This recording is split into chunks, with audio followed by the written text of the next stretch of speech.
So, here's something worth thinking about as you settle in tonight. Somewhere near you right now, in a drawer or a pocket, or just in the idea of money itself, there is a coin.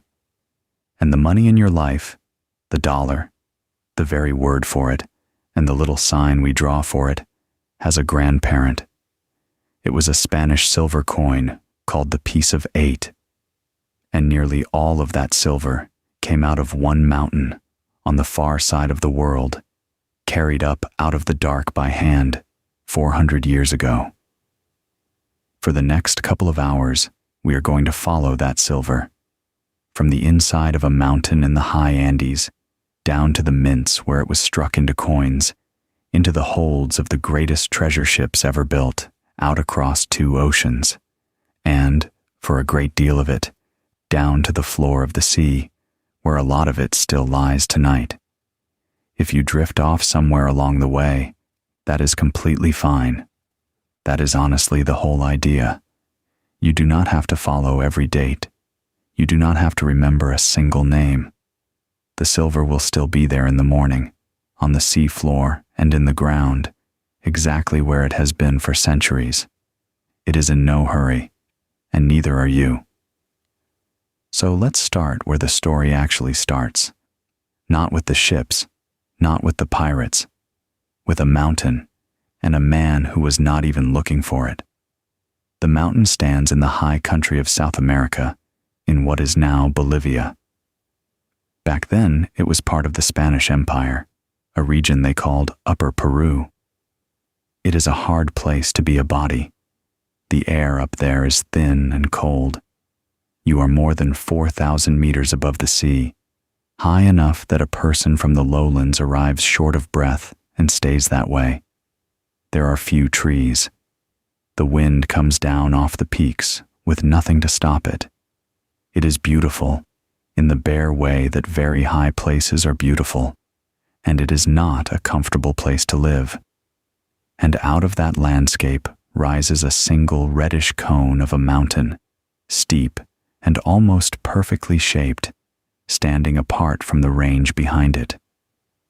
The people who lived there had a name for it long before the Spanish came.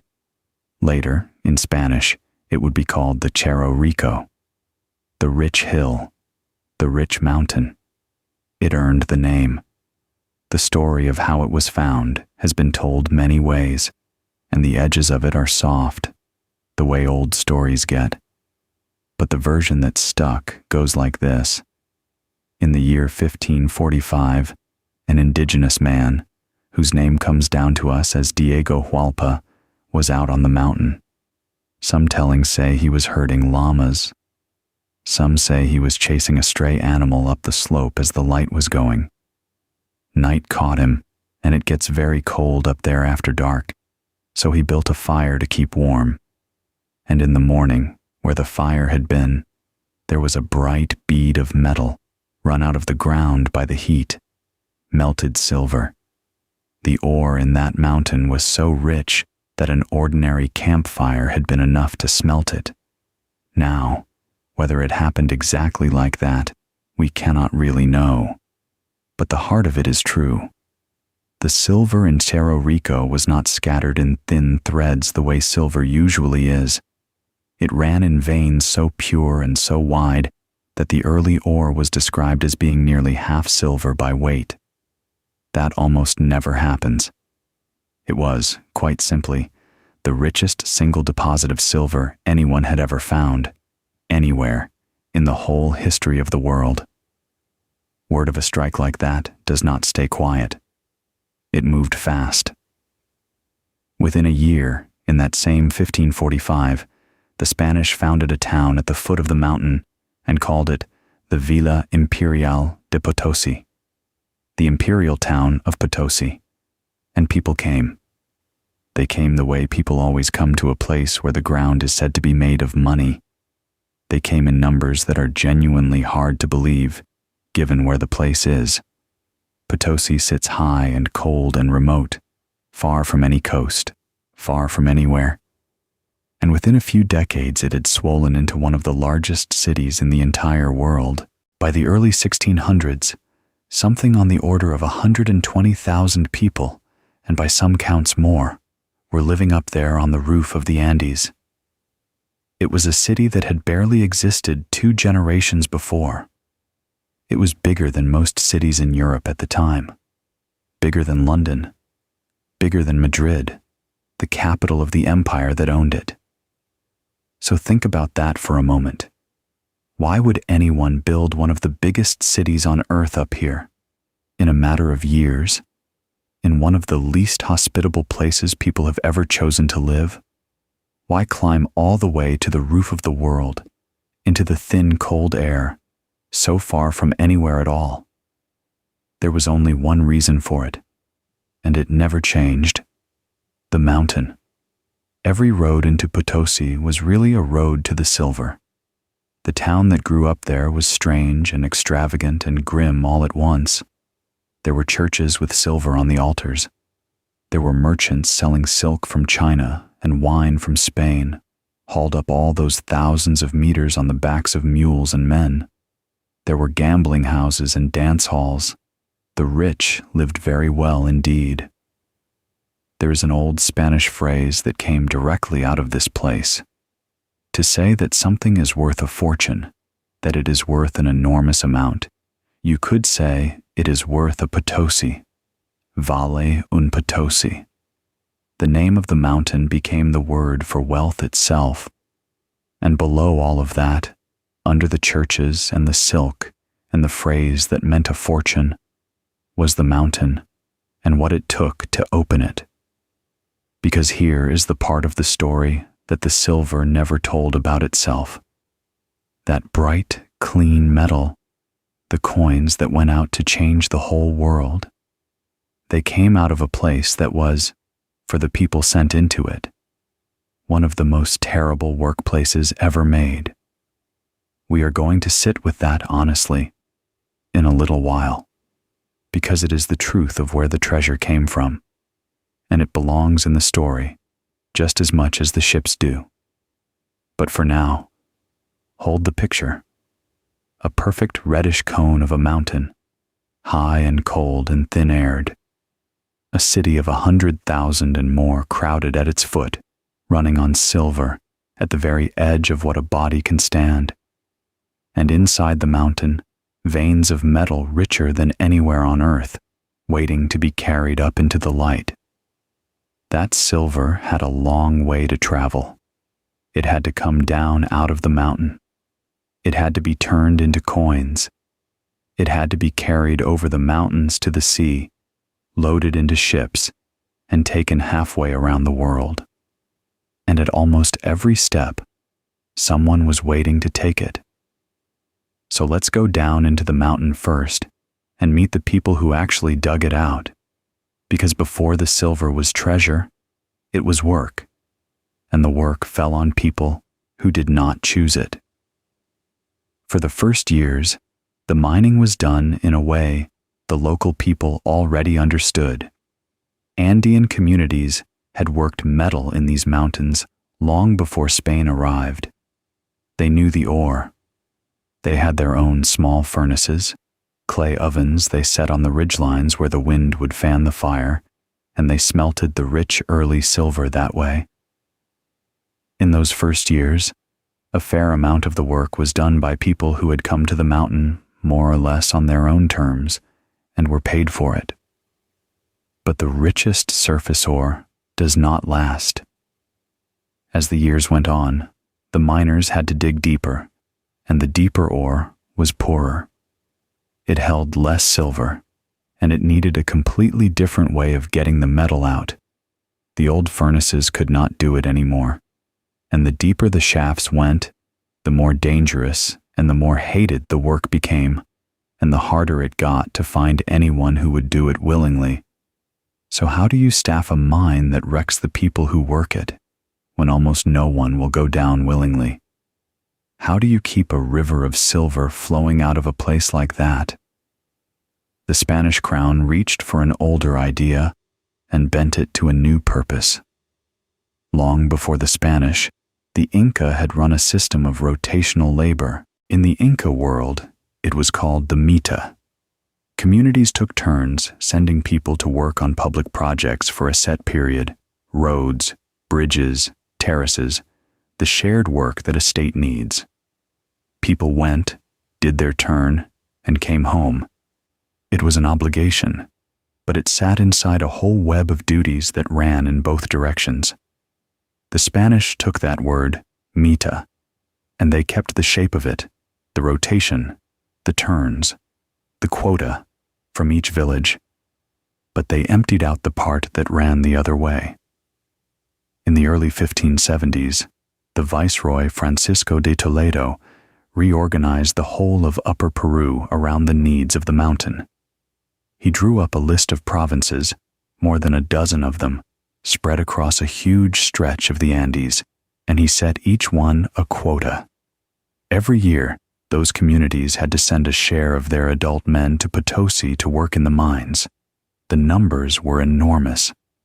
In the peak years, something like 13,000 mita workers were being sent to the mountain at a time, drawn from villages hundreds of miles away. A man might have to walk for weeks to get there, often bringing his family with him, because he could be gone for a year. And the journey itself thinned them out before they ever reached the shaft. Once there, the mitayos, the mita workers, were sent underground. And what waited for them there is genuinely hard to describe gently, so I will just describe it plainly, and then we will move on. They worked in narrow shafts that went deeper and deeper into the mountain, lit by candles, climbing up and down on notched poles and rawhide ladders in the dark. They carried the ore up on their backs, loads that could weigh far more than seemed possible, up ladders in the thin air, from the heat deep inside the mountain out into the freezing wind at the top. That change in temperature alone, over and over, day after day, wrecked people's lungs. The rock dust wrecked them further. Men who worked the shafts for years often did not live to see 40. And then there was the mercury. To get silver out of the poor, deep ore, the Spanish used a process that relied on mercury. The crushed ore was mixed with mercury in great open patios, trodden and turned for weeks, so the mercury would bind to the silver and let it be separated out. It worked. It pulled silver from stone that the old furnaces could never have touched. But mercury is a poison, and the people who worked it, mixing it with their feet, breathing its vapor, sickened and died from it in ways that nobody at the time fully understood. The mercury itself came from another mine, far to the north, at a place called Huancavelica, and the work there was so deadly that it had its own grim nickname, the Mine of Death. So one poisonous mine fed the other, and both of them ate people. How many people died over the whole long life of the mountain? That is one of those numbers you have to be careful with. You will often hear that around 8 million people died in the mines of Potosi over 3 centuries. That figure gets repeated a great deal. It may well be too high. Serious historians argue about it, and the honest answer is that we do not have a clean count, and the real total, whatever it was, is buried under centuries without good records. What is not in doubt is that the number was very large, and that it fell overwhelmingly on indigenous Andean people. And when their numbers collapsed under the work and the disease, the Spanish began bringing enslaved Africans up to the mountain as well, to labor and die at that impossible altitude, in a climate nothing like the one they had been stolen from. There is a phrase the local people came to use for Cerro Rico, and it has never really gone away. They called it, and some still call it, the mountain that eats men. I am telling you this not to frighten you as you are trying to rest, but because you cannot honestly follow this silver without knowing whose hands first touched it.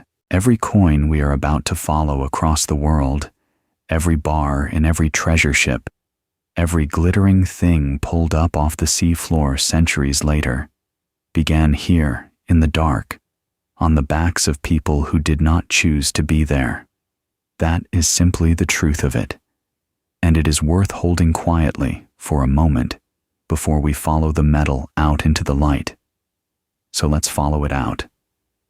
Because once the silver was above ground and separated from the ore, it had to be turned into something the world could use. It had to become money. Right there in Potosi, the crown built a mint, a great stone building where the raw silver was melted, refined, weighed, and struck into coins. There were other mints too, in the big cities of Spanish America, in Lima, and above all, in Mexico City, which struck enormous quantities of its own.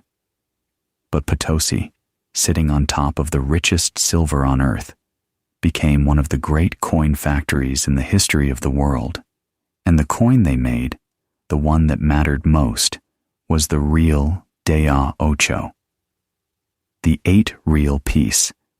In English, it got a plainer name that you already know, the piece of 8. It was a big, heavy silver coin, a little more than an ounce of silver in each one, stamped with the arms of Spain.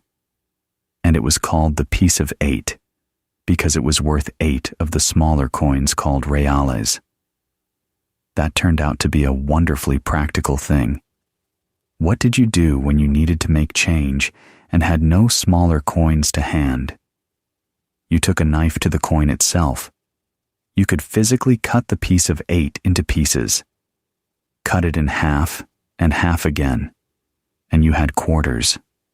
Cut those, and you had eighths, little wedges of silver, each one an eighth of the whole. People called them bits, and that word survived for centuries. When an American says something costs 2 bits and means a quarter of $1, they are speaking the language of this coin, a quarter of a piece of 8, without knowing it.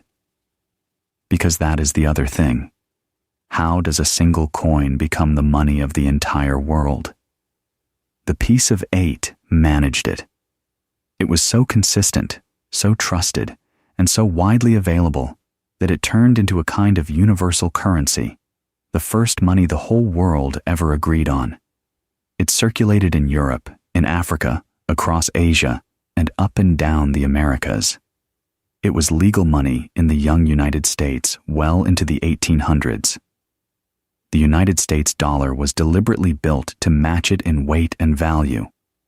When you picture a pirate's chest of coins, the coins you are picturing are pieces of 8.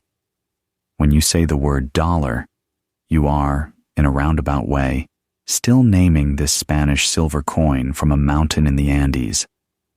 So now we have the silver, and we have it in the form of coins and bars, sitting in the high cold city of Potosi. And it is worth, together, a fortune almost beyond counting, which means it has to travel, and the moment treasure has to travel, the whole rest of the story begins. So let's talk about the ship, because before the silver could cross an ocean, someone had to build something strong enough to carry it, and armed enough to keep it. And the answer they arrived at, over about a century of trial and loss, was the galleon. The galleon was not invented in a single moment. It grew, slowly, out of the ships that came before it, refined over decades, until it settled into a shape the Spanish trusted with the most valuable cargoes on earth. And it was a genuinely huge undertaking to build one.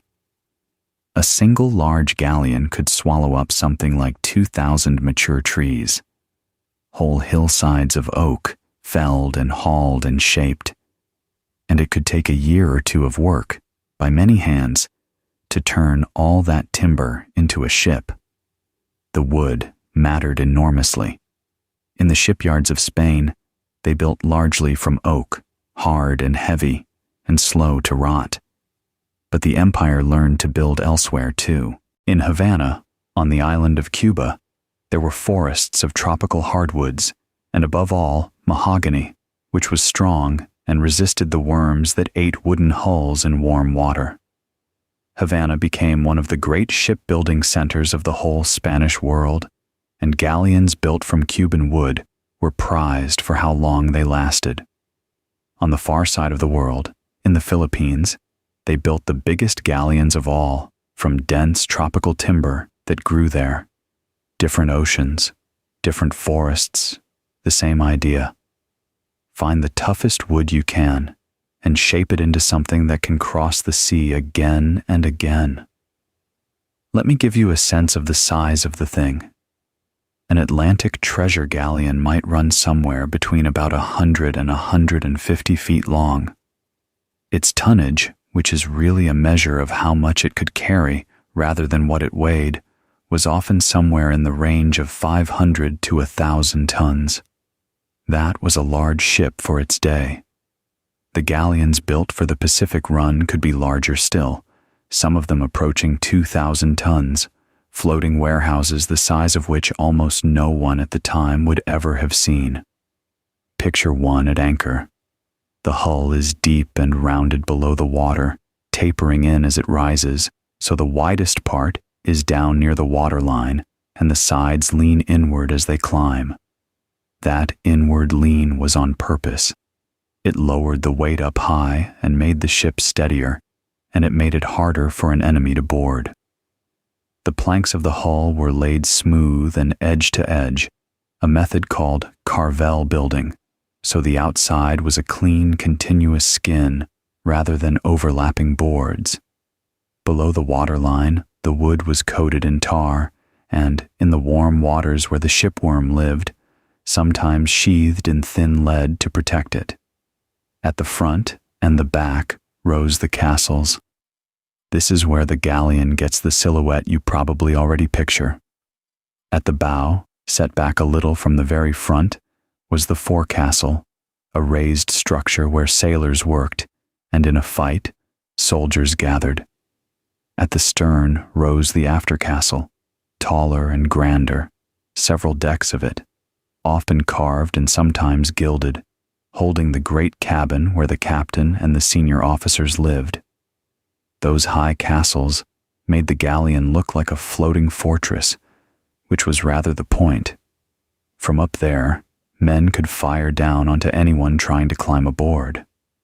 Below the castles ran the decks, usually about 3 of them stacked one above another, and this is where the ship did its 2 jobs at once. So which was it? A merchant ship or a warship? It was both in the same hull, and it never stopped being either one. Along the sides, behind rows of gun ports, sat the cannon. A treasure galleon might carry somewhere between 40 and 60 guns of different sizes, the largest of them firing an iron ball through a bore several inches across, able to smash timber at a distance. There were smaller swivel guns mounted along the rails for close work, for sweeping the deck of boarders. A galleon was not fast, and it was not nimble. What it was hard to take. Up above, it carried its power in cloth. 3 masts, sometimes 4, rising high over the deck. The forward masts carried square sails, big rectangles of canvas set across the ship to catch the following wind and push it along. The mast at the back carried a triangular sail, set fore and aft, a lateen sail, which helped the ship steer and hold a course closer to the wind. Under a good breeze, all that canvas might drive the ship along at around 8 knots. Not fast, by any standard, you know. About the speed of a person on a bicycle, going easy. But it could hold that, day after day, across thousands of miles of open water. And somewhere down in the belly of the ship, on a lower deck, was a room built for one purpose. The treasure was kept there, the registered silver and gold, sealed away and kept under guard, apart from the ordinary cargo. It was the still heart of the whole enterprise. Everything else, the guns, the soldiers, the high castles, the 2,000 trees, existed to carry that one room safely across the sea. Now, that is the ship, and there were 2 great ocean roads it had to sail. One crossed the Atlantic, and we will come to that, because it is the main road of our story. But the other crossed the Pacific, and it is worth pausing on, because it is one of the most extraordinary sea routes anyone has ever run. So let's cross to the other ocean for a while. Come west, all the way across to the Pacific coast of Mexico, to a port called Acapulco.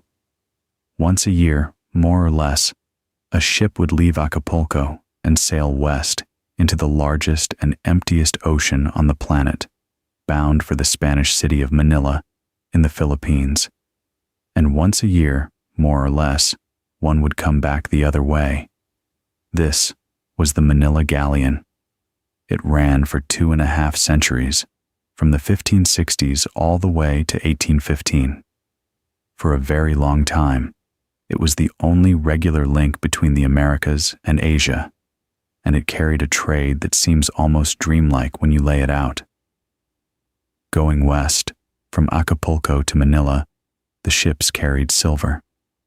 American silver, a great deal of it the very Potosi silver we have been following, now crossing a second ocean. And in Manila, that silver met the trade of all of Asia. Chinese merchants brought their goods down to the Philippines, and what they wanted, more than almost anything, was silver. So the exchange happened there, at the edge of the Pacific. Spanish-American silver flowed west into the vast markets of China, and in return, the galleons filled with the treasures of the East. Coming back from Manila to Acapulco, the holds were packed with silk, bolt after bolt of Chinese silk, so fine and so wanted in the Americas and in Europe that it could be worth many times in Acapulco what it had cost in Manila. And with the silk came porcelain, the blue and white Chinese porcelain that wealthy households across the world dreamed of, and spices, cinnamon and cloves and pepper, and ivory and lacquer, and cotton from India, and gemstones. A single one of these ships was a floating fortune of the finest goods in the world. But the crossing was brutal, and this is the part people forget. Going west, with the trade winds behind you, was hard enough. Coming back east was one of the worst regular voyages in the age of sail. How do you sail home across the widest ocean on earth when the wind is set against you the whole way? For years, nobody knew. Ships would sail west easily enough and then find themselves unable to get home against the wind. The man who finally solved it, in the 1560s, was a friar and navigator named Andres de Urdaneta. He worked out that you had to sail far to the north first, up into the higher latitudes, to catch the great current and the westerly winds that would carry you back across to California. And only then would you turn south, down the coast to Acapulco. It worked, but it meant a voyage that could last 4, 5, 6 months, sometimes longer, across open ocean, out of sight of any land for the entire crossing. And on a voyage that long, people died. Not from battle usually, but from scurvy, the sickness of long voyages without fresh food, and from thirst and hunger and cold as the stores ran low. Ships sometimes arrived at Acapulco with a large part of the crew dead and the survivors barely able to work the sails. For all that, the trade was so rich that it was worth it over and over for 250 years. And here is a striking thing.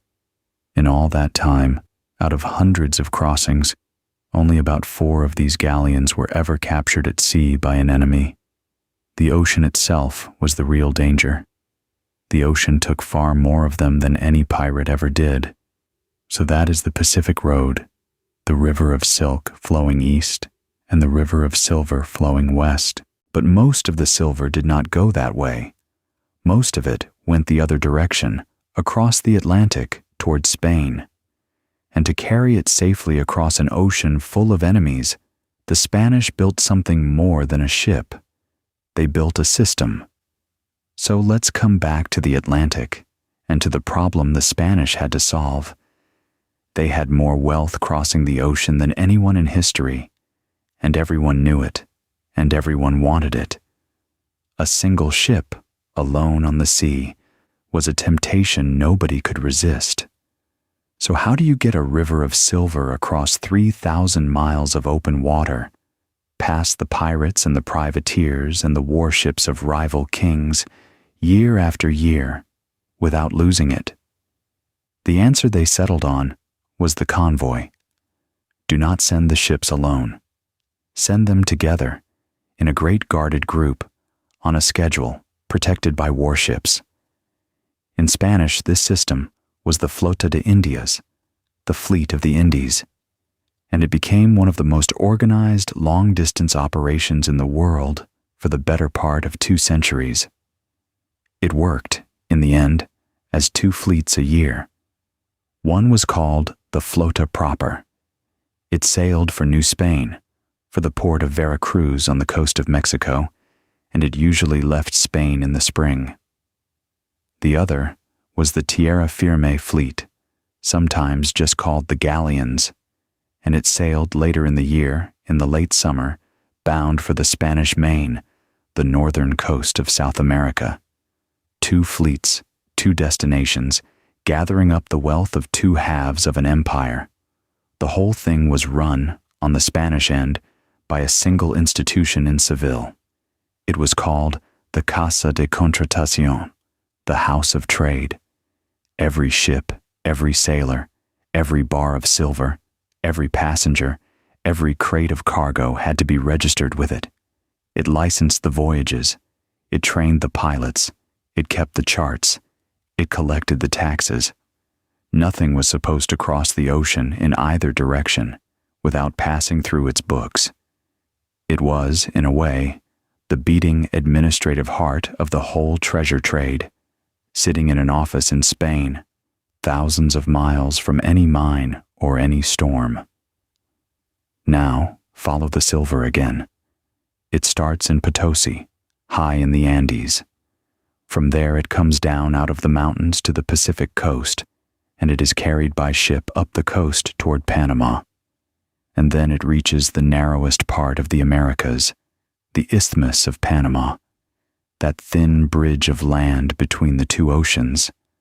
There is no way through by water, so the silver comes off the ships and goes onto the backs of mules. Long trains of mules, hundreds of animals at a time, loaded with silver, wound their way across the isthmus through thick jungle. The road was really more of a track, running from the Pacific side over to the Caribbean side. It was a slow, sweating, dangerous crossing through country full of fever, and at the far end, on the Caribbean coast, sat a small town that came alive only when the treasure arrived. It was called Portobelo. For most of the year, Portobelo was a quiet, unhealthy little place on a hot coast. But when the mule trains came down out of the hills and the galleons of the Tierra Firme fleet arrived, it held one of the greatest markets on earth. They called it the Portobelo Fair. For a few weeks, the silver of half a continent was piled up in that little town, traded for the European goods the galleons had brought out, and then loaded aboard for the crossing home. Contemporaries wrote about seeing silver bars stacked in the open like firewood, more wealth in one muddy plaza than in most kingdoms. And then, just as fast, it was gone, into the holds, and the town went quiet again. Further along that same coast was the other great gathering port, Cartagena de Indias, in what is now Colombia. Cartagena was a real city, and it grew enormously rich and enormously fortified. Over the years, the Spanish wrapped it in some of the mightiest stone walls and fortresses in the whole Americas, because it held so much treasure and drew so many attackers. The galleons collected silver, emeralds, gold, and pearls there, the wealth of the northern part of South America, and added it to the load.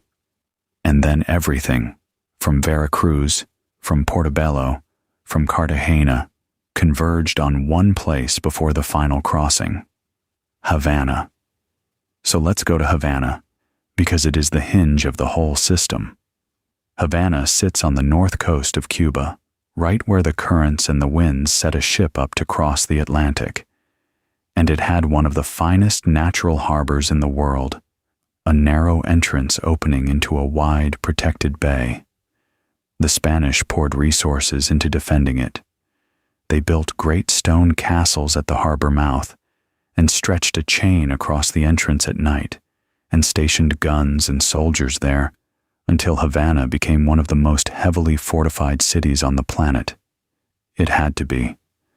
For a few weeks every year, it held the combined treasure of an empire. The plan was for both fleets, the one from Veracruz and the one from the Spanish Main, to meet at Havana. There they would repair, take on water and food, wait for stragglers, and form up into one enormous convoy for the run home. And a full treasure convoy was a genuinely huge thing to see. In the big years, there might be dozens of merchant ships, sometimes approaching 90 vessels, surrounded and shepherded by heavily armed galleons of war whose only job was to fight. The treasure itself rode in the strongest ships, the guns run out, the soldiers aboard. Before any of it could be loaded, though, there was the counting. Every bar and every coin was supposed to be registered, weighed, and taxed, because the crown took its share off the top, and its share was large. For much of this period, the king claimed a fifth of all the silver, the famous royal fifth, the quinto real. 1 bar in 5, in effect, belonged to the king before the ship ever sailed. And where there is a tax that large, there is smuggling. A great deal of silver went aboard, unregistered, hidden, sewn into cargo, carried quietly, to dodge the fifth. We know this partly because when some of these ships were later wrecked and salvaged, the salvagers pulled up far more silver than the official manifests ever admitted was aboard. The true amount of treasure crossing the Atlantic was always somewhat more than the book said. And then, loaded and counted and formed up, the great convoy would sail from Havana out through the Straits of Florida. That was the doorway home. The ships rode the strong current that runs north up the Florida coast, the Gulf Stream, using it like a moving road, before turning east to ride the winds across the open Atlantic toward Spain. Weeks at sea, then, at last, home. For most of this period, home meant Seville, the inland city reached by sailing up the winding Guadalquivir River, and later, as ships grew too big for the river, the port of Cadiz on the open coast. Now here is the thing worth understanding about all of this. It was not really about greed, or not only. Spain, the empire, ran on this silver. It paid the soldiers. It paid for the wars. It backed the loans that kept the crown afloat from one year to the next. When the fleet came in safely, the empire could breathe. When the fleet was late or lost, the whole vast machine of Spanish power began to shake. So every convoy carried more than metal. It carried the fortunes of a kingdom, and everyone in Europe knew almost to the day when it was due. Which brings us to the one thing they could not schedule, and could not fortify against, and could not fight.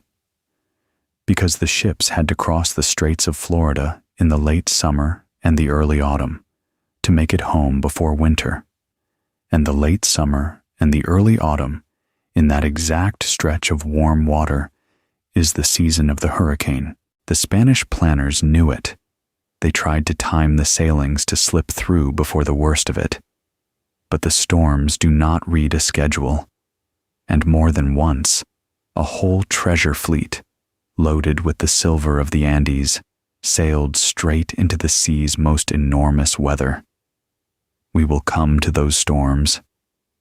But before we do, there were also the hunters, the men who did not wait for the sea to do their work for them.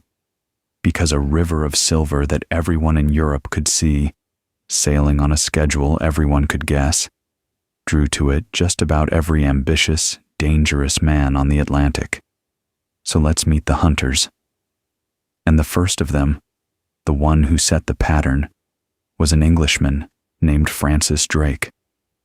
To the English, Drake became a hero, a great captain, the man who sailed around the world and later helped fight off the Spanish Armada. To the Spanish, he was something closer to a nightmare. They had a name for him. They called him El Drake, the dragon, and they meant it as a curse. What he was, in plain terms, was a raider who worked out, earlier and better than almost anyone, exactly where the silver was thinnest on the ground and easiest to take. His first great success came at that narrow neck of land we were just standing on, the Isthmus of Panama. Drake understood the weak point of the whole Spanish system. All that silver, coming up from Potosi and Peru, had to cross the isthmus on the backs of mules. On the ocean, it rode in armed convoys. But for those few days on the jungle track, it moved slowly, overland, guarded by far fewer men. If you could get ashore and lie in wait on that road, the treasure would come to you. In the early 1570s, that is exactly what he did. And he did not do it alone. He made allies of a group the Spanish feared almost as much as they feared him. They were called the Cimarrons, communities of escaped African slaves who had fled the Spanish and built free settlements in the forests of Panama. They knew the country. They hated the men who had enslaved them. And they were willing to help Drake strike at the Silver Road. He also joined forces, at one point, with French raiders working the same coast. This was a strange little alliance in the jungle. The English, the French, and the free Africans, all with their own reasons for wanting the mule trains stopped. The first attempt did not go smoothly. An earlier strike on the town of Nombre de Dios, where the treasure was gathered, went wrong, and Drake was wounded and had to pull back. But he learned, and he tried again on the road itself. And this time, in the year 1573, the ambush worked. His party fell on a mule train loaded with silver and gold coming across the isthmus. The amount was staggering. The accounts vary, as they always do, but the value is often put in the range of tens of thousands of pounds, an amount that would be many millions today. There was so much silver, in fact, that they simply could not carry it all. They took the gold, which was lighter and worth more for its weight, and they buried a great deal of the silver in the ground and along the riverbanks, meaning to come back for it, though much of it they never recovered. One of the French captains who fought alongside him was killed in the raid. Drake got away to the coast and back to England, a rich man and a marked one. But the raid that made him a legend came a few years later, and it happened on the far side of the world. In the year 1577, Drake set out from England with a small squadron on a voyage that was kept deliberately vague, even to his own crew at the start. His flagship was a ship of around 140 tons, not large, first called the Pelican and later renamed the Golden Hind. He took it down the length of the Atlantic, through the storms and the terrible passage at the bottom of South America, and out into the Pacific. And here is what made this so devastating. The Spanish had never been raided in the Pacific. On that ocean, on their own coast, they felt completely safe. Their ships sailed unarmed and unworried, because no enemy had ever come around the bottom of the world to trouble them. And then, out of nowhere, Drake did. He worked his way up the Pacific coast of South America, taking ships and ports that had no idea an enemy was within thousands of miles. And then, he heard about a particular treasure ship sailing up ahead of him, a great galleon carrying silver and gold up the coast toward Panama. Her real name was the Nuestra Senora de la Concepcion, but her own crew had given her a rude nickname, which we will politely translate as something like the fire spitter, and that is the name that stuck in the stories. Drake chased her down over several days and took her, in the year 1579, almost without a fight. And what he found aboard was one of the richest single hauls anyone had ever taken from a ship: chests of silver coins, bars of silver and gold, precious stones. It took days just to move the treasure from one ship to the other. He let the Spanish captain go, along with his ship, and by some accounts he even sent him away with small, courteous gifts, which was very much Drake's style. Take everything, and be gracious about it. Now he had a problem that only a spectacular success creates. He was on the wrong side of the world, in an ocean full of Spanish who now very much wanted him dead, with a ship weighed down by treasure. So what could he do? Going back the way he had come meant sailing past every port he had just robbed. There was really only one option left. He kept going. He sailed on, west, across the Pacific and the Indian Ocean and around the bottom of Africa, all the way home. He became the first Englishman to sail around the entire world, and only the second expedition ever to do it. When the Golden Hind came home to England in the year 1580, low in the water with treasure, the value of what she carried was so large, it is hard to state cleanly. The figures given at the time suggest the voyage may have brought back something close to the entire yearly income of the English crown.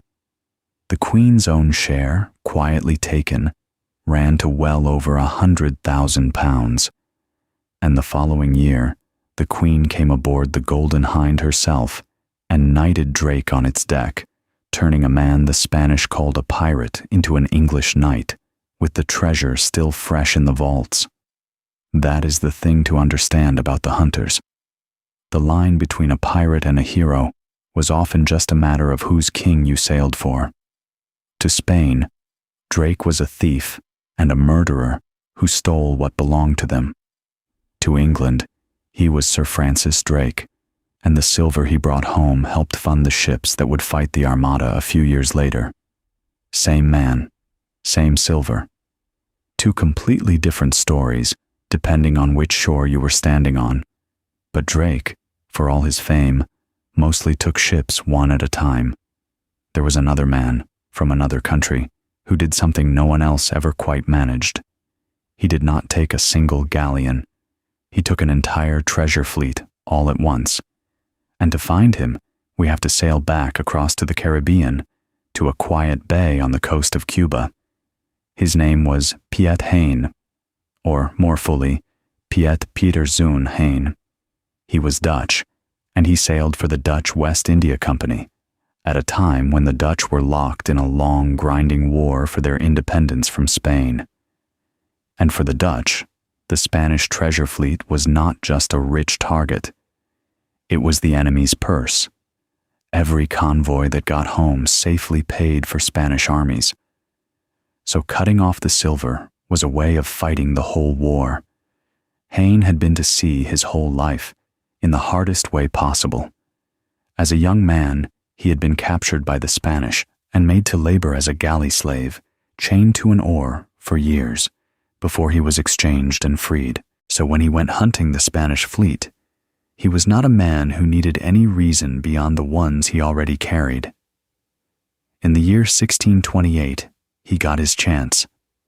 He was cruising the Caribbean with a strong Dutch squadron, waiting when word came that the treasure fleet from Mexico was at sea, heading for Havana. Heyn moved to intercept it off the coast of Cuba. The Spanish, seeing the Dutch ships and knowing they could not fight their way through, made a desperate choice. Rather than stand and fight, they ran for shelter into a bay along the coast called the Bay of Matanzas, hoping to hide in its shallow water and slip their treasure ashore. It did not work.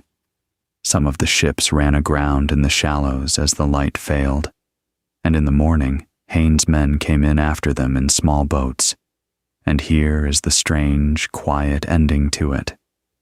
There was almost no battle at all. The Spanish, trapped and outnumbered, gave up.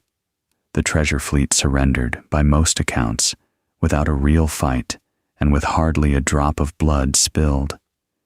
Heyn simply took it, all of it. What he captured is worth stating plainly, because it is one of the largest single hauls in the history of the sea, something like a dozen ships, silver by the ton, well over 100,000 pounds of it in weight, gold, and a hold full of other riches on top of that, indigo and cochineal for dye, hides, logwood, sugar. The total value, in the money of the day, came to somewhere around 11.5 million guilders.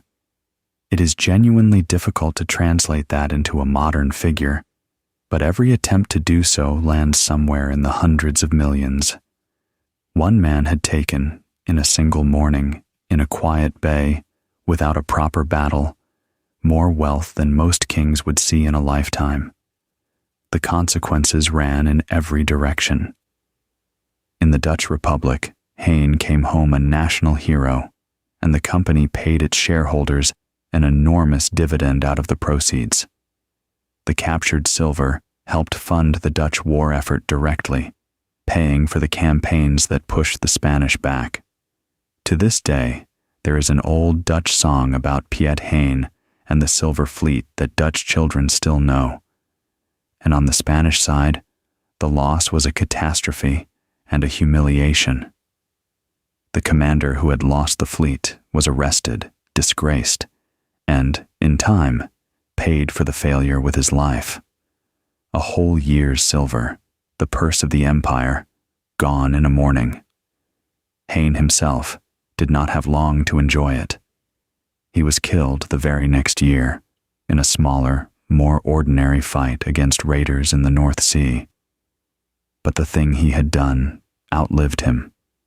He had proved that the impossible was possible, that a whole treasure fleet, the pride and the lifeblood of the greatest empire on earth, could be taken all at once. Everyone who hunted the Spanish after him knew it could be done, because he had done it. And that dream, the dream of taking the silver, drew a whole world of men to the Caribbean. This is where the pirates you have heard of come from, not from nowhere.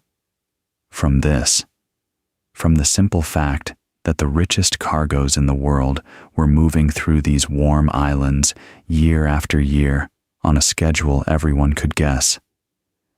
They came in waves, and they went by different names. There were the buccaneers, rough men who started out as hunters and castaways on the islands and turned to raiding Spanish shipping and Spanish towns. They made their nests in places the Spanish could not easily reach, on the island of Tortuga, off the coast of Hispaniola, and later, and most famously, at Port Royal in Jamaica, once the English took it. Port Royal grew fat and wild on stolen Spanish silver until people called it the wickedest city on earth, right up until an earthquake dropped much of it into the sea. Some of these men were pirates pure and simple, robbing anyone. Others were privateers, which was really just a pirate with a license, a piece of paper from a king that made the same robbery legal, as long as you only robbed his enemies. One of the most famous of them, an Englishman named Henry Morgan, led thousands of men against the great Spanish treasure ports themselves. He sacked Portobelo, the little town where the silver piled up like firewood. He crossed the isthmus and burned Panama City itself. And like Drake before him, he was not hanged for it. He was knighted and made lieutenant governor of Jamaica. The dragon's trick, over and over. Rob the Spanish thoroughly enough, and your own king might just make you a gentleman. But here is the thing that gets lost under all the legend.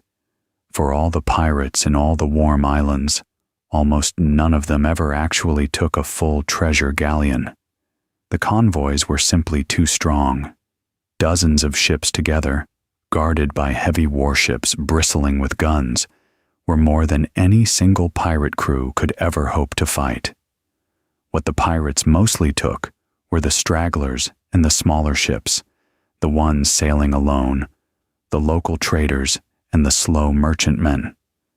The great galleon stuffed with silver, the one every pirate dreamed of, was a prize that a lifetime of raiding almost never delivered.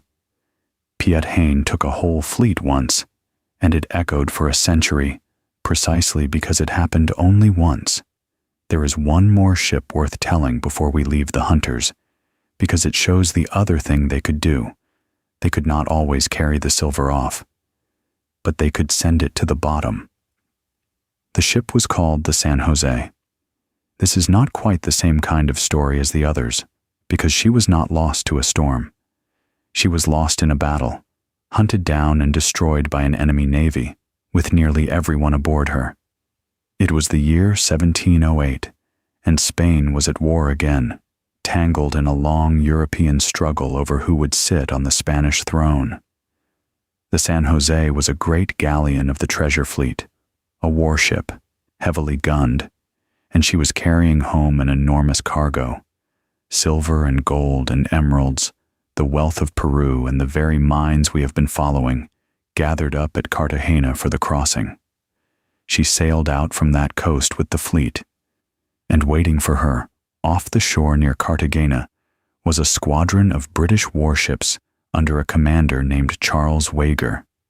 Wager caught the fleet as the light was failing, and he went straight for the biggest ship, the one he guessed held the treasure. He guessed right. The two vessels came alongside each other in the dusk and fought, gun to gun, for the better part of an hour, the water between them lit by the flashes. And then something went terribly wrong deep inside the San Jose. A fire reached the place where the gunpowder was stored, the magazine, and the whole ship blew apart. She went down almost at once, in deep water, taking her treasure, and very nearly all of her people with her. Of a crew of around 600 men, only a small handful lived. By most accounts, fewer than a dozen were pulled from the sea. Everyone else went down with the ship, and with the silver, into water far too deep for anyone in that age to reach. Wager had come to capture the richest ship in the fleet. Instead, he had blown it to the bottom of the sea, treasure and all, where neither he, nor Spain, nor anyone else could touch it. And there it stayed, for 300 years, deeper and more hidden than the Atocha ever was. What was aboard her is still argued over, and the numbers people use are almost unreal. Because she went down with her full cargo, untouched, the San Jose is sometimes called the richest shipwreck in the world, the holy grail of shipwrecks. The estimates of what she carried run from a few billion in today's money, all the way up to something like 17 billion, and the honest truth is that nobody really knows, and that wide range is the whole point. What is certain is that it was a staggering amount, and that it is still down there. In the last decade or so, 3 centuries after she sank, the wreck of the San Jose was finally located off the coast of Colombia, lying in the deep. And almost at once, because the sums are so enormous, the arguing began. Colombia says the wreck is theirs. Spain says the ship was Spanish, and so is what she carried. A salvage company says it found the wreck first and is owed a share. And quietly, the indigenous people of the Andes point out that the silver came out of their mountains, dug by their ancestors, and ask why none of the argument ever seems to include them. So the treasure sits on the seafloor, exactly where the explosion put it, while people up on the land argue over who has the right to it, which is, in a small way, the whole story of this silver, all over again. The hunters, in the end, did not get to keep the San Jose. Nobody did. She went to the bottom, the way so much of this silver went to the bottom, and she stayed there, out of everyone's reach, quiet in the deep dark off Cartagena. So the silver drew the hunters, and the hunters gave us the pirates, and the pirates gave us the stories. But most of the treasure, in the end, was not lost to any of them. It was lost to the one enemy that no convoy, no fortress, and no fleet of warships could do anything about: the weather. Because the sea did not need a cannon or a crew or a letter from a king. It just needed a storm, in the wrong place, at the wrong time of year. So let's follow the silver into the worst of that weather now. Gently. Because these are stories of ships that did not come home, and of the people aboard them, and they deserve to be told softly. The ship to start with is one whose name a lot of people know now, though for most of history, nobody did. The Nuestra Senora de Atocha, Our Lady of Atocha, named for a shrine in Madrid.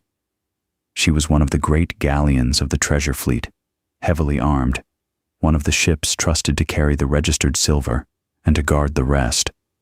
In the year 1622, she gathered up her share of the wealth of the Indies: silver from Potosi and the mints of Peru, gold, copper from the mines, chests of coins, tobacco and indigo, and hidden among all of it, an unknown amount of unregistered treasure, the smuggled silver that never made it into the books. She was, by any measure, one of the richest ships afloat. The registered cargo alone ran to something like 1,000 bars of silver and many tens of thousands of coins, and the true amount was certainly more. She came together with the rest of the fleet at Havana, as the system required. And here is where the trouble started, quietly, the way real disasters usually do. The fleet was late. It had been delayed all season, one thing after another, and by the time it was finally loaded and ready to sail for Spain, it was already into September. And September, in the Straits of Florida, is deep in the season of the great storms.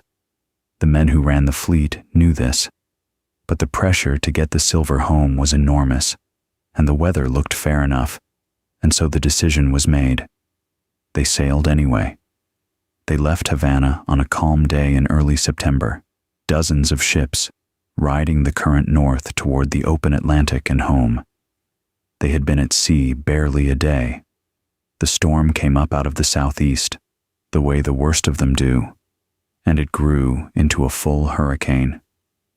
For the ships strung out along the edge of the Florida Keys, there was nowhere to go. This is shallow, treacherous water, scattered with reefs and sandbars, exactly the wrong place to be caught by an enormous wind. The fleet was driven toward those reefs in the dark, in mountainous seas, with the rigging tearing away and the men unable to do anything but hold on and pray. The Atocha was near the rear of the fleet, where the strongest ships rode to guard the treasure. She was driven onto a reef, and the sea broke her open, and she went down in water that was not even very deep, only around 50 feet or so. But 50 feet of storm-driven ocean is as good as 50 fathoms if you cannot reach the surface, or if there is nothing to hold on to once you do. Of the roughly 265 people aboard the Atocha, 5 lived. Let that be said slowly, because it is the true weight of the story. 265 people. Sailors, soldiers, passengers, servants, some of them enslaved, all of them crossing the sea for their own reasons. And when the ship went down, 5 of them survived.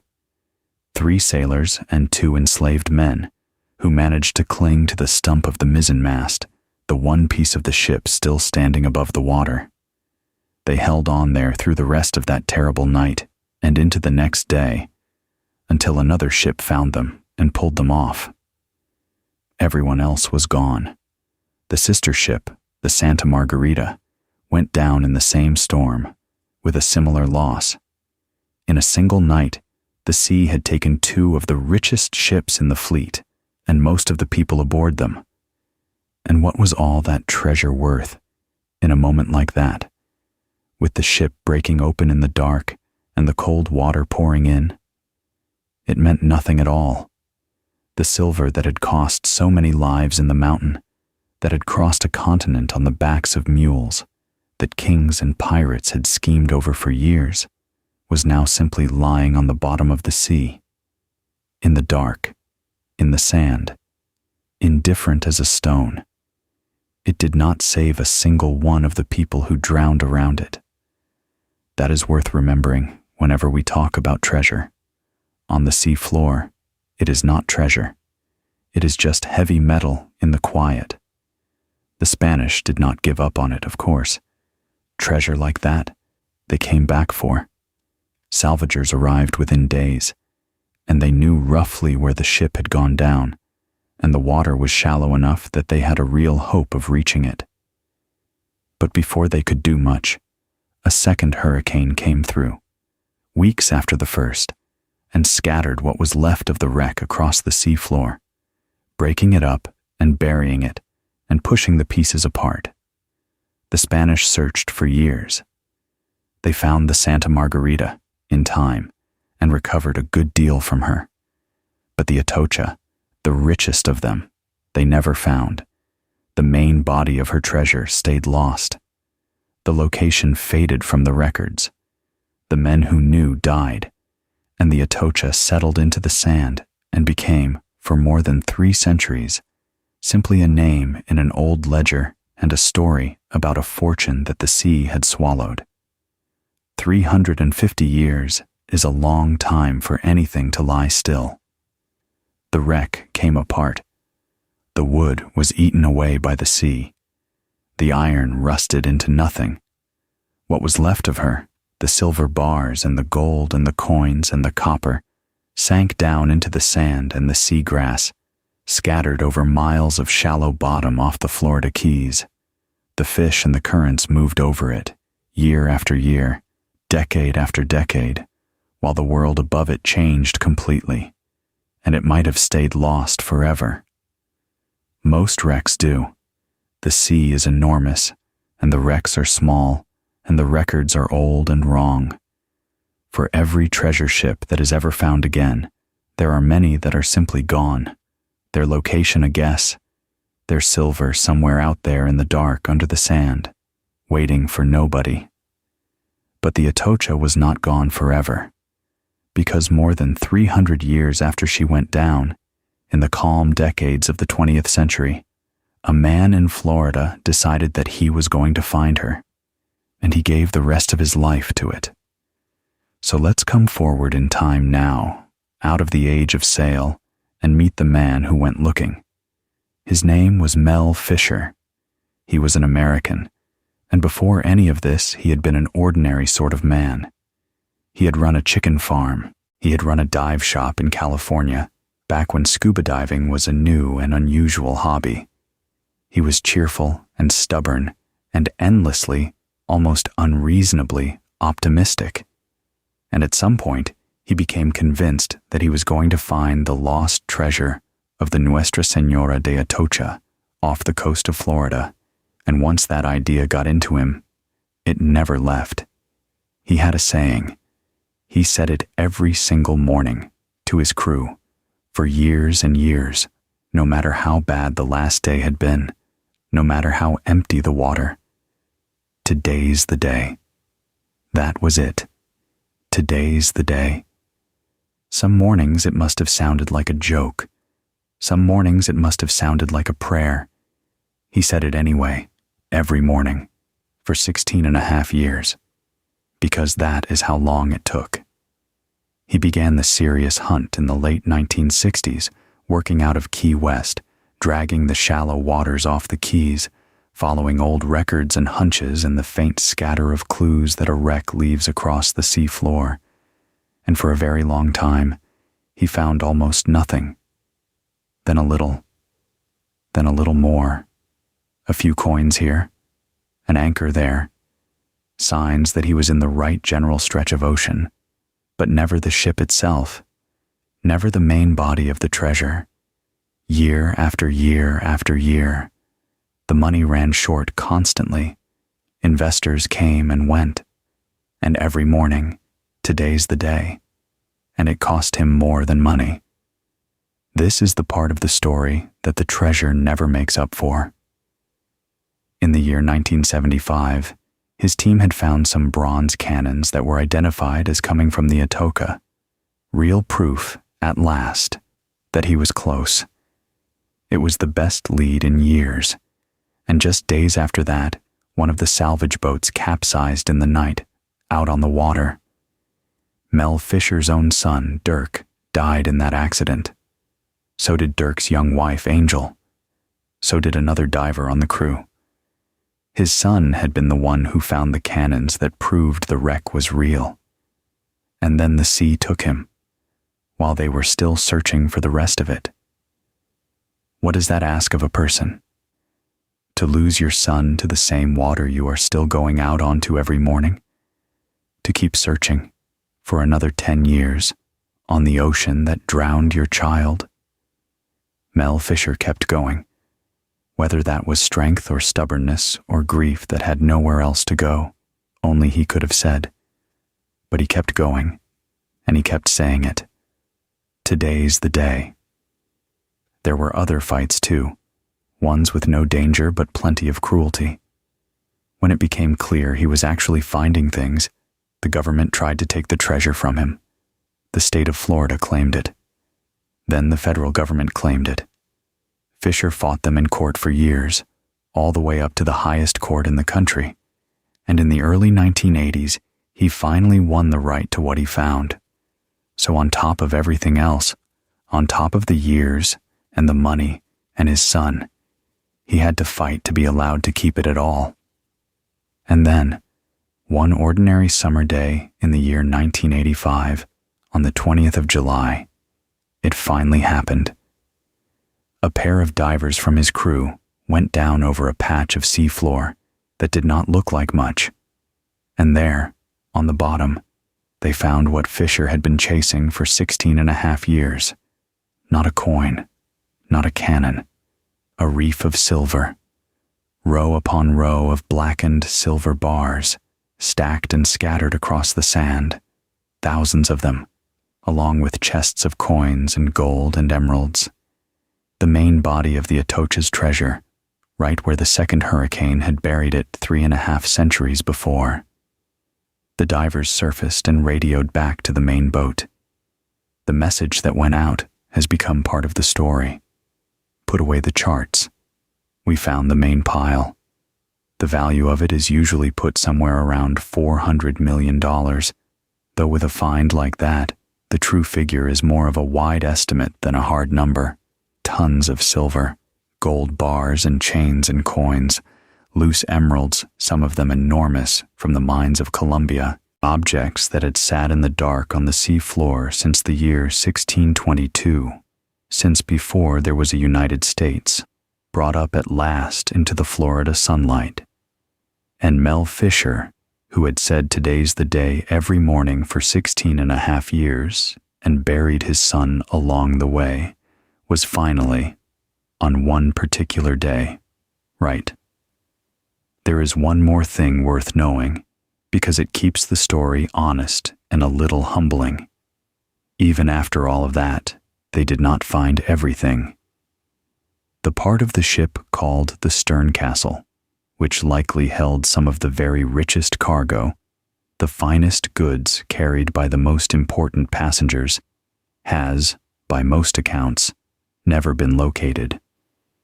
Some of the Atocha is still out there, still scattered on the seafloor off the Keys, still lost. The richest shipwreck anyone ever found was not, in the end, found completely. The sea kept some of it. The sea usually does. Mel Fisher lived another 13 years and died in the late 1990s, and the coins and the bars and the emeralds he raised are in museums and collections now, some of them passed from hand to hand. Small, heavy pieces of silver that started in a mountain in the Andes, crossed to Havana, went down in a hurricane, waited 350 years in the sand, and came back up into the light. Every one of them has been all the way down and all the way back. But the Atocha was only one ship, in one storm, in one year. The sea did this again, and again, Whole fleets, not single ships.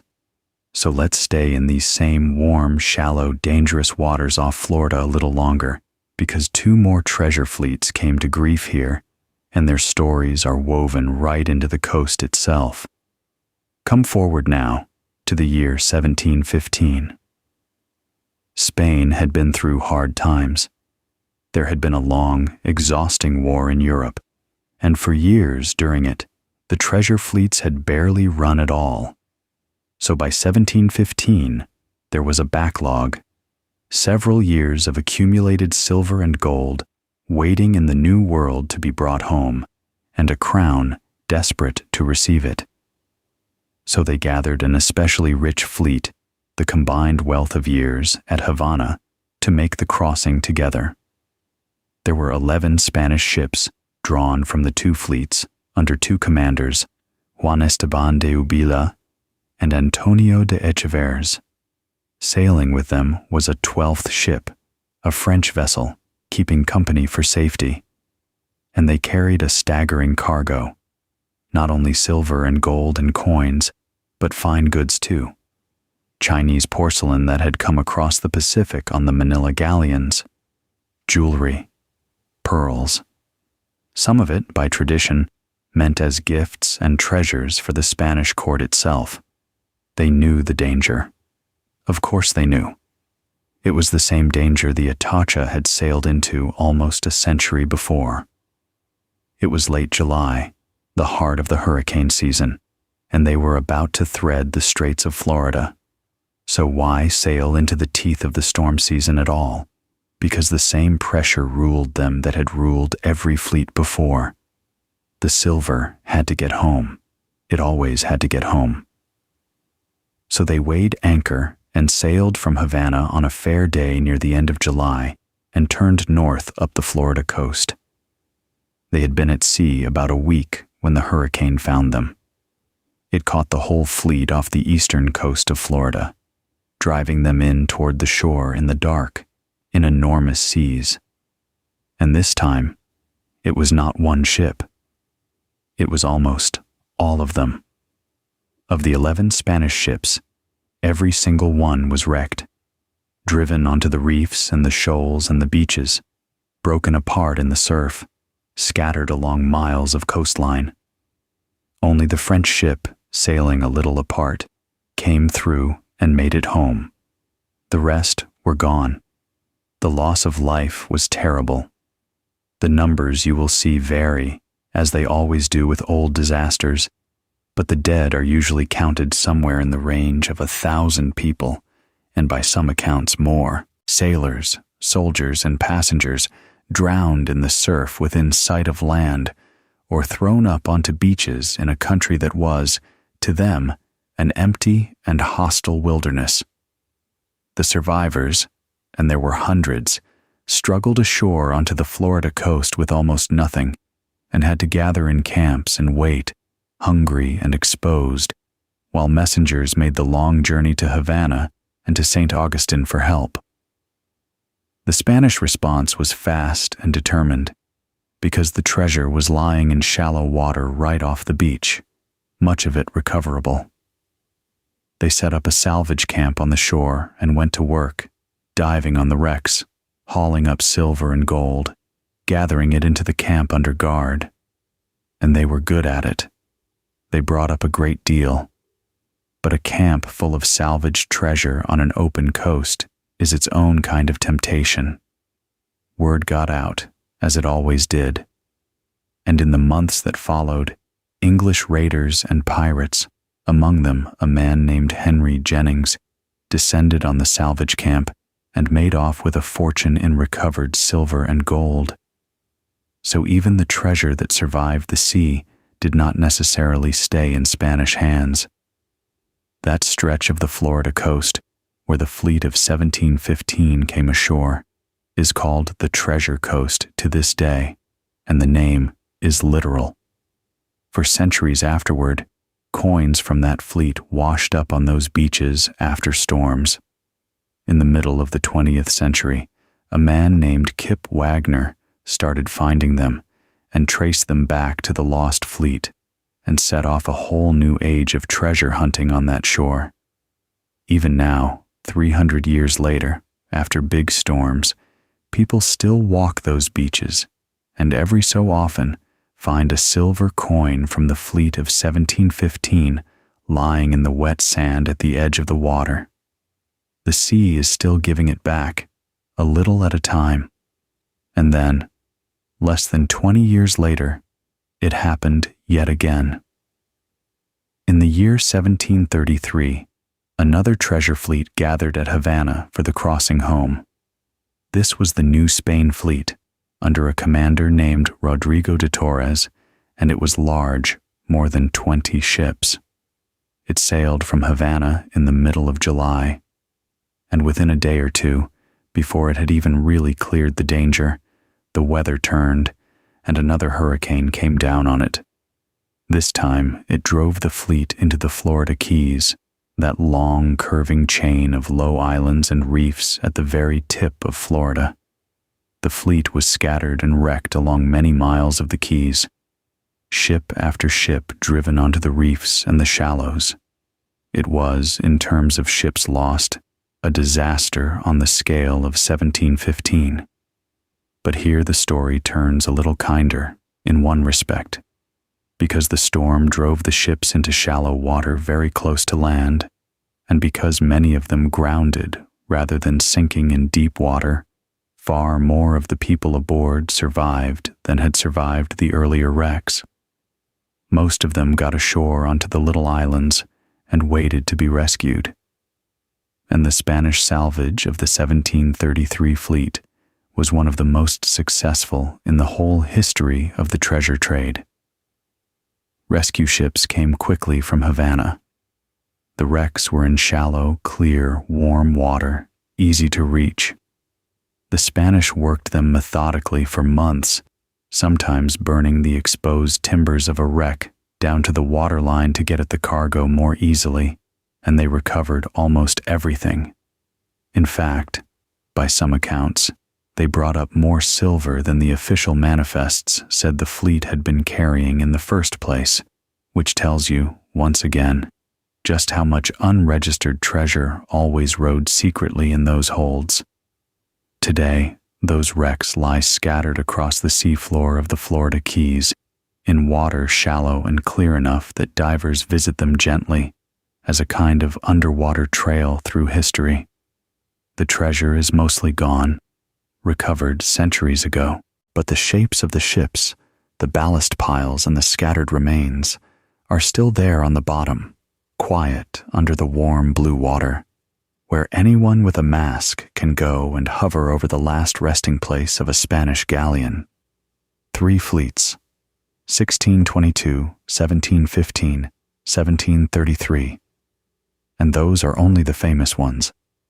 Across 2 centuries, the sea took ship after ship after ship of Spanish silver, in 1s and 2s and, sometimes, in whole fleets at a stroke. For all the fortresses and all the convoys and all the guns, the weather always got its share. The seafloor of the Caribbean and the Straits of Florida is quietly one of the greatest treasure houses on earth, and most of it has never been touched. So we have followed the silver a long way now, out of the mountain, into the coins, into the ships, past the pirates, and down into the storms. There is one thing left to understand before we let the story rest. What all of this silver actually did to the world. Because it did not just sink. Most of it got through. And the part that got through changed almost everything. Start with the sheer amount of it. Over the roughly 3 centuries that Spanish America poured out silver, the total that came out of the ground was enormous. Tens of thousands of tons of the metal, and by some of the wider estimates, a great deal more than that. For most of that long stretch, Spanish America was producing the large majority of all the silver mined anywhere in the world. This was not a trickle. It was a flood of money, year after year after year, on a scale the world had simply never seen before. And when you pour that much new money into the world, the money itself changes. Its value shifts. The first place that showed up was in Europe, and above all in Spain, and it took a form that surprised almost everyone at the time. Prices went up. Slowly, steadily, over decades, the cost of ordinary things, bread and cloth and land, climbed and kept climbing in a way that people were not used to and did not understand. We look back on it now and call it the price revolution. A long, grinding rise in prices across Europe through the 15 and 1600s. And while historians argue about exactly how much of it to blame on the silver, and how much on other things like growing populations, the flood of new silver from the Americas was clearly a large part of the story. There was simply more money chasing the same goods, and so the goods cost more money. And here is the strange, almost sad thing that happened to Spain itself. Surely the country that owned the richest silver mines on earth would become the richest and strongest of all, and stay that way forever. Surely all that silver would make it unshakable. It did not work out that way. The silver came into Spain and then flowed straight out again to pay for wars, to pay off debts to foreign bankers, to buy goods that Spain increasingly did not make for itself. The wealth passed through the country almost without stopping, like rain falling on a roof and running straight off into the gutters. Spain fought expensive war after expensive war, confident that the next fleet would pay for it, and slowly hollowed itself out. Other countries, the ones selling goods to Spain, ended up with much of the silver and much of the lasting benefit. There is an old saying that captures it, that the silver was born in the Americas, died in Spain, and was buried in Genoa, one of the banking cities that Spain owed money to. It is one of history's quieter lessons. A sudden flood of easy wealth is not at all the same thing as lasting strength. But the deepest change did not happen in Europe at all. It happened on the other side of the world, in China. And this is the part that really shows how the whole planet had become connected by this metal. China, in this period, had an enormous economy and an enormous population, far larger than any single country in Europe, and China wanted silver, badly. For complicated reasons, the Chinese state had moved toward running its money and, crucially, its taxes on silver. Paper money had been tried and had failed. And so, more and more, the vast Chinese economy came to run on silver, and it needed a steady supply of it, more than China itself could dig out of its own ground. Silver was simply worth more in China than it was anywhere else, which meant that a merchant who could carry silver to China could make an extraordinary profit, because the same lump of metal bought far more there than at home. So look at what that created. On one side of the world, a mountain in the Andes producing more silver than anywhere on earth. On the other side of the world, the largest economy on earth, hungry for exactly that metal and willing to pay more for it than anyone. And in between, the ships. American silver flowed to China by both roads at once. It went west across the Pacific on the Manila galleons, straight from Acapulco to the Chinese merchants at Manila, and it went east across the Atlantic to Europe, and then onward through the trading networks of the world, and a great deal of it kept moving east until it, too, ended up in China. A very large share of all the silver ever dug out of the Andes eventually came to rest in China. A coin struck in Potosi could end its journey on the far side of the world, paying a farmer's taxes in a Chinese province whose name no one in Potosi had ever heard. That is the moment the world became one economy, not gently and not fairly, but really. For the first time in history, a single commodity tied together the Americas, Europe, Africa, and Asia in one continuous web of trade. Silver dug by forced labor in Bolivia was paying for silk woven in China, carried on ships built in the Philippines and in Cuba, financed by bankers in Italy, to be worn by wealthy families in Mexico and Madrid. Pull on any one thread of that web, and the whole thing moved.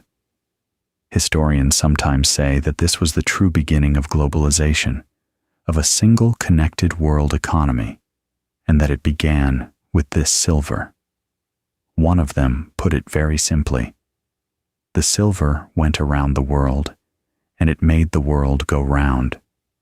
So the silver we have been following did far more than fill a few treasure ships. It changed what money was worth on 4 continents. It lifted some economies and hollowed out others. It tied the whole world together into one great breathing system of trade for the first time, with a mountain in the Andes at the center of it. And most of the people who did the actual digging, up on that cold, high mountain, never saw a single benefit from any of it. The wealth flowed out over their heads and around the world and left them exactly where it found them. That, too, is part of the honest shape of the story. And now, at last, the flood has slowed. The great mines are quiet, or nearly so. The convoys stopped sailing long ago. The empire that ran on the silver faded, as all empires do. The piece of 8 is no longer money anywhere on earth. But the silver itself did not go anywhere. It cannot. Metal does not decay.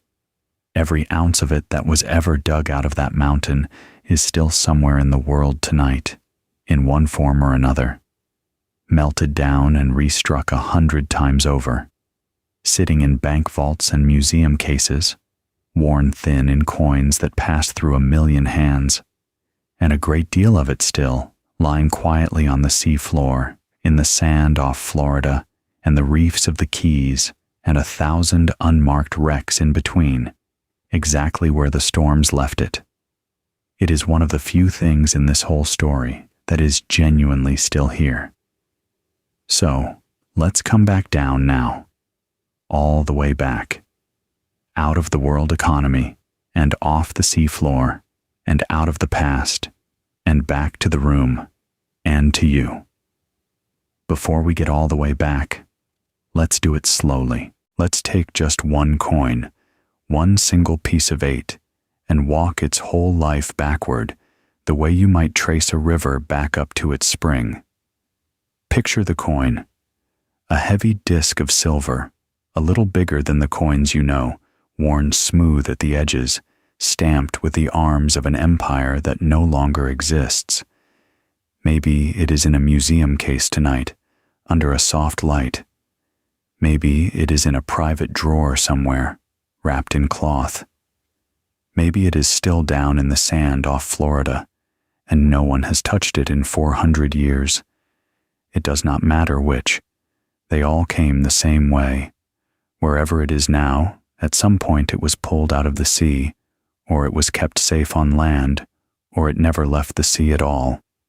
Before that, it rode in the dark hold of a galleon, sealed in a treasure room under guard, on a wooden ship crossing an ocean. Before that, it sat in a stack of coins in the fortress city of Havana, waiting for the fleet to gather. Before that, it came by mule train over the mountains, or up a coast by ship, from one of the great ports, from Cartagena, or Portobelo, or Veracruz. Keep going back. Before it was a coin at all, it was a bar of silver, or a lump of refined metal, sitting in the mint at Potosi, waiting to be melted and stamped. And before that, it was ore. Gray rock threaded with brightness, carried up out of the mountain on someone's back, up a notched pole in the dark, from deep inside the Cerro Rico, out into the thin, cold air at the top of the world. And before that, before any of it, it was simply part of the mountain. A vein of silver in the rock, lying still in the dark inside the earth, where it had been lying since long before there were any people at all to want it. That is the whole journey. Run backward. From a quiet drawer or a museum case or the sand of the sea floor, all the way back to a vein of metal asleep in a mountain. And every stage of it, every single stage, was carried by human hands and human hope, and very often, human suffering. The coin does not remember any of that. Metal remembers nothing. But we can hold it for a moment, the whole long chain of it, before we set it down. And now, let the coin go. Let it stay wherever it is, in the case, in the drawer, in the sand. It does not need you to watch over it. It has done fine without anyone watching for centuries. So let's come the rest of the way back, away from the mountain, away from the mints and the mule trains, away from the great fortified harbors and the fleets forming up in the spring, out past the storms and the wrecks and the divers hanging over the ballast piles in the warm blue water, up off the sea floor, out of the past entirely, back to the coast first, that long Florida shore where the coins still wash up after storms, where the waves are running up the sand tonight in the dark. The same warm water that took the fleets, still moving, still patient, giving back a coin now and then to anyone willing to walk the beach at dawn, and then up off the water altogether, away from the sea, back to the land and the night and the quiet, back to a room, back to this room, back to you, lying where you are, warm and still, a very long way from any mountain or any ocean, with the whole long story of the silver already beginning to loosen and drift as you settle deeper into the dark. You have come all the way back now. There is nowhere else to go and nothing else you need to do. So let's just stay here for a while. In the room. In the quiet. Feel where your body meets the bed. The weight of you settling down into the mattress. The covers warm over you. Your head heavy and supported. Your hands wherever they have come to rest. There is nothing to reach for. Nothing to carry. Your breathing has slowed on its own, the way it does, rising and falling without you having to think about it at all. Somewhere far off, all that silver is still out there in the dark, and none of it needs anything from you tonight. But here is a small thing worth holding, right at the end, because it connects you to the whole long story more closely than you might expect. The money in your life is descended from that silver, not in a vague, poetic way, directly. The dollar, if you use dollars, was deliberately made to match the weight of the Spanish piece of 8. The very habit of dividing money into smaller and smaller pieces, the whole idea of a coin worth so many of a smaller coin, was carried around the world on the back of that silver. When you tap a card, or hand over a note, or even just think about what something costs, you are moving inside a system that this metal helped to shape. There is a thread, thin but real, running from the drowsy weight of your own hand tonight, back through every pocket and every till and every bank, all the way to a vein of silver in a cold mountain in the Andes. You are part of the far end of that story. You have been, quietly, all your life. And there may be silver even closer than that. A little of it in the phone somewhere near you, in the fine wiring inside it. A little in this or that small thing around the room, in the mirror backing, in a spoon, in a ring. Silver is a quiet, useful metal, and it is threaded through ordinary life in more places than we ever notice. Some tiny part of the silver near you tonight may have started, long ago, in exactly the kind of mountain we have been talking about, carried up out of the dark by hands that are long gone. It is a strange thing to think about, but it is true. The story is not only far away and long ago. A little of it is right here in the room with you, and now you can let all of it go, You do not have to remember any of it. Not the dates, not the names of the ships or the ports or the men, not the tonnage of a galleon or the year a fleet went down. None of that was ever the point. If tomorrow all you can recall is a mountain, a ship, and some coins on the bottom of the sea, that is more than enough. And if you cannot recall even that, that is fine too. The story was never asking you to hold it. It was only ever keeping you company while you fell asleep, because all of it will still be there in the morning, exactly as it was. The mountain will still stand in the high, cold air of the Andes, reddish and worn, the way it has stood for millions of years. The old ports will still be there, Cartagena and Havana behind their great stone walls, Seville up its winding river. The coins will still be in their cases and their drawers, catching the light, and out under the warm, shallow water off Florida, the wrecks will still be lying in the sand, the silver still scattered and quiet on the seafloor. The fish will move over it in the blue, none of it in any hurry, none of it going anywhere at all. It has waited 400 years. It can wait through one more night without you. The sea will keep doing what it has always done. The waves will run up the treasure coast in the dark and slide back again, over and over, all night long, whether anyone is walking the beach or not. And every now and then, without any witness, it will lift a single silver coin out of the deep sand and set it down a little closer to the shore, patient and tireless, giving the treasure back one small piece at a time, the way it has for centuries, the way it will long after tonight. None of that needs you awake for it. None of it ever did. So let that settle. Let the mountain settle, and the ships, and the coins, and the whole long river of silver running around the world and back down to the sea floor. Let it all sink slowly out of your thoughts, the way silver sinks through water, turning and drifting and coming to rest on soft sand, where it is quiet and dark and perfectly still. Let your breathing carry you the rest of the way, in and out, slow and easy, like a swell rolling in from a long way off, rising under a ship and passing on, gentle and enormous and calm.